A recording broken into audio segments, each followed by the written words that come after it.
wanting to consume good ontologies. I think we have some pretty good ideas on that, so. Fantastic. Okay, do we have more questions?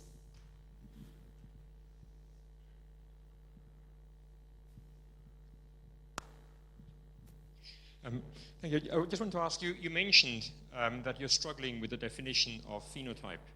Can you elaborate a bit? Sure.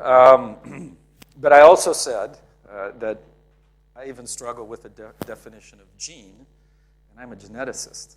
And if I put 10 of my colleagues in the room and say, we're going to leave in half an hour with the definition of gene, we don't. We never can.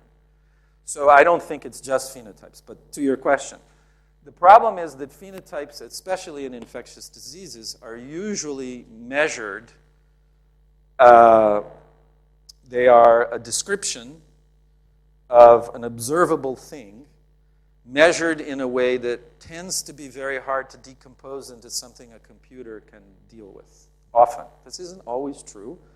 But for example, if you say that, the person displays a rash, well, a specialist will know that that rash looks like something that means something in terms of infectious diseases.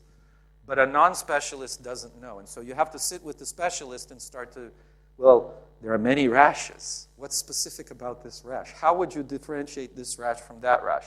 And eventually try to come up with something that takes the term rash and decomposes it into something that means a specific type of rash. And that's the phenotype you're interested in. You're not interested in any rash. You're interested in a specific rash. And so making the phenotype description sufficiently well described so that you can then make the right connections to that description of a lot of data below it